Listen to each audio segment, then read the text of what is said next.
Praise the lord. దేవునికి స్తోత్రం. ప్రభునామంలో అందరికీ శుభములు. గత శుక్రవారం గ్లిమ్స్ ఆఫ్ గ్లోరీ అనే మా ఛానల్ నుండి కీర్తనల గ్రంథం 34వ అధ్యాయం 15 నుండి 22 వరకు ధ్యానించుకున్నాము. నేటి వాక్య భాగం కీర్తనల గ్రంథం 35వ అధ్యాయం 1 నుండి 9 వచనములు, యెహోవాయే నా రక్షణ అనే అంశమును ధ్యానిద్దాము.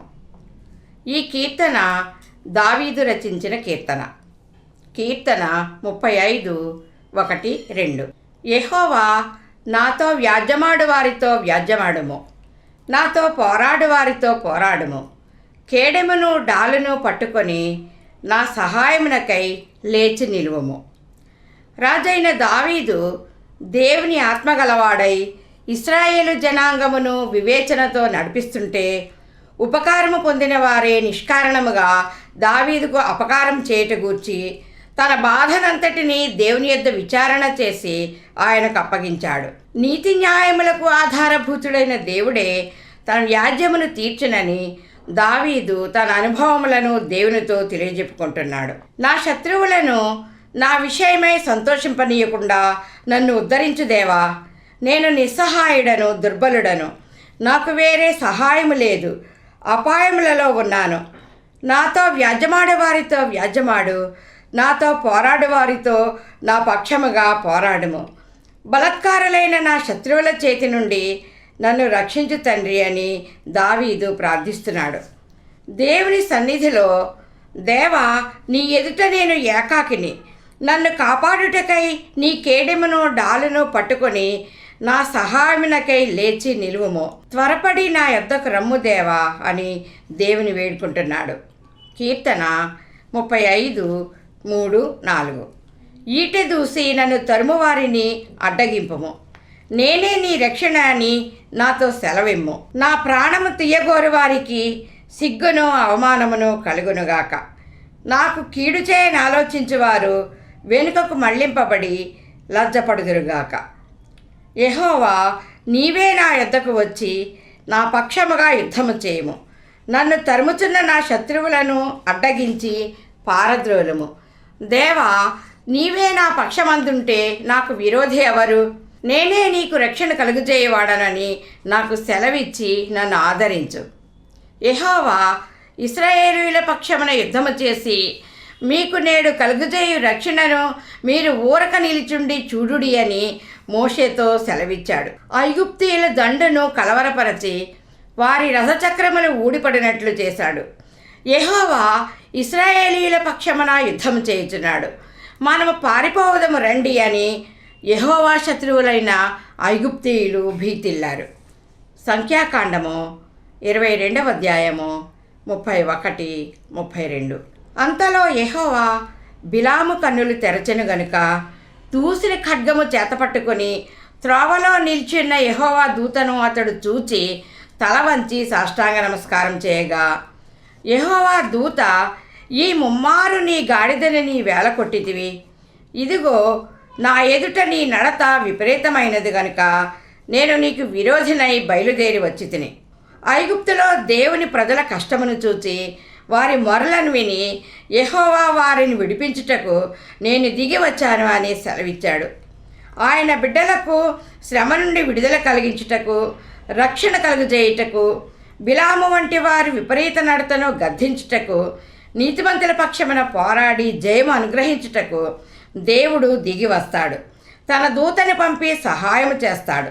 దేవుని గంభీరమైన మహిమ కార్యాలను చూచి కూడా నీతిమంతులకు ప్రాణహాని, కీడు, నష్టము కలుగజేయవారు సిగ్గు, అవమానము పొంది వెనుకకు పారిపోతారు. కీర్తన 35:5-6. యెహోవా దూత వారిని పారద్రోలునుగాక, వారు గాలికి కొట్టుకొని పోవు పొట్టువలే నుందురుగాక. యెహోవా దూత వారిని తరుమునుగాక, వారి త్రోవ చీకటి అయి జారుడుగా నుండునుగాక. దేవుని బిడ్డలైన నీతిమంతులకు కీడు, హాని చేయుటకు తలపెట్టేవారిని దేవుని దూత తరుముచు వారు సిగ్గు, అవమానములతో భయపడి దూరముగా పారిపోవనట్లు వారిని వెంబడిస్తుంది. వారి పోవచ్చున్న మార్గములో కూలిపడినట్లు దారి జారుడుగాను చీకటిమయముగాను చేస్తాడు. ఇర్మియా 23:11-12. నా మందిరములో వారి చెడుతనము నాకు కనబడెను. ఇదే యెహోవా వాక్కు. వారి దండన సంవత్సరమున వారి మీదికి నేను కీడు రప్పించుచున్నాను గనుక గాఢాంధకారములో నడుచువానికి జారుడు నేలవలే వారి మార్గముండును. దానిలో వారు తరుమబడి పడిపోయేదరు. వారు భక్తిహీనులు. వారి మార్గము నాశనమునకు మార్గము. వారు గాలికి కొట్టుకొని పోవు పొట్టువలే నిష్ఫలులుగా ఉంటారు. యెహోవా యందు భయభక్తులు గల వారి చుట్టూ ఆయన దూత కావలి ఉండి వారిని రక్షిస్తుంది. కీర్తన 35:7-8. నన్ను పట్టుకొనవలెనని వారు నిర్నిమిత్తముగా గుంటలో తమ వల నుండిరి. నా ప్రాణము తీయవలెనని నిర్నిమిత్తముగా గుంట త్రవ్విరి. వానికి తెలియకుండా చేటు వాని మీదికి వచ్చునుగాక. తాను ఒడ్డిన వలలో తానే చిక్కుబడునుగాక. వాడు ఆ చేటులోనే పడునుగాక. సౌలురాజు దావీదుపై విషపు చూపు నిలిపినప్పటి నుండి దావీదును చంపుటకు తరుముచుండెను. సౌలు దావీదును చంపుటకు అనుదినము వెదకినను దేవుడు సౌలు చేతికి అతను అప్పగింపలేదు. కారణము లేకుండా నిర్నిమిత్తముగానే సౌలు దావీదును చంపవలెనని గుంట త్రవ్వి వలనుండెను. వానికి తెలియకుండానే కీడు వాని నెత్తిమీదికే వచ్చి ఉన్నది. తాను ఒడ్డిన వలలో తన 3 కుమారులను ఒక్క దినమనందే యెహోవా శత్రువులైన ఫిలిష్తీయుల చేతిలో హతము చేయబడ్డారు. సౌలు రాజును వారి చేత బహు గాయములను పొంది తన కత్తి పట్టుకొని దాని మీద పడి మరణమాయెను. గలతీ 6:7-8. మోసపోకుడి, దేవుడు వెక్కిరింపబడడు. మనుష్యుడు ఏమి విత్తునో ఆ పంటనే కోయును. తన శరీరేచ్ఛలను బట్టి విత్తువాడు తన శరీరము నుండి క్షయమును పంట కోయును.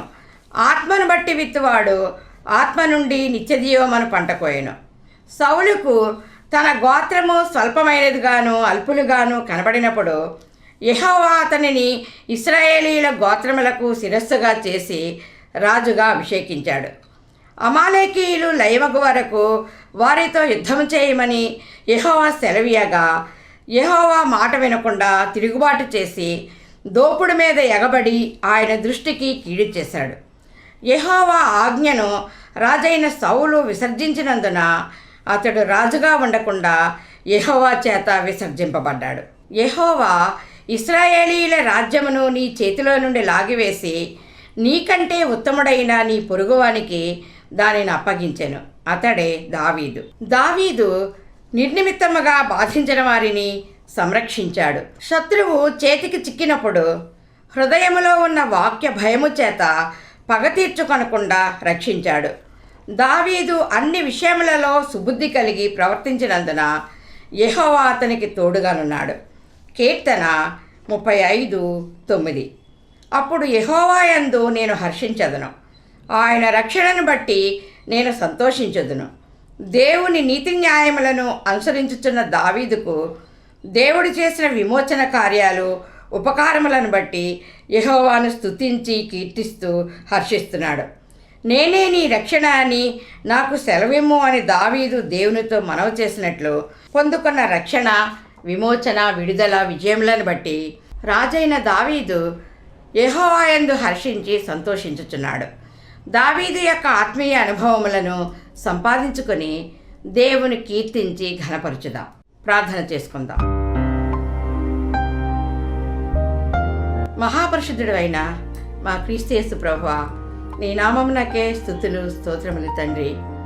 నీపై ఆధారపడి నిన్ను ఆశ్రయించు వారి మొరలను ఆలకించు దేవుడవు నీవే ప్రభువా.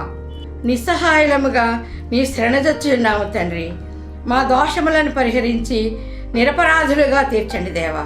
నీ సన్నిధిలో సమాధాన సంతోషములు నిత్యము మాకు అనుగ్రహించమని యేసయ్య పరిశుద్ధ నామములో బ్రతిమాలు వేడుకొనుచున్నాను తండ్రి. ఆమేన్. దేవుడు ఈ వాక్యమును ఫలింపచేయునుగాక. ఆమేన్. మీరు కూడా ఈ చిన్న పరిచర్యలో పాలు పొంది మేలు పొందాలని మా ఆకాంక్ష. మేలు పొందుకున్న ప్రతి ఒక్కరూ ప్రార్థన సహాయం కొరకు మాకు తెలియచేయండి. మా ఫోన్ నెంబర్ 8639839464.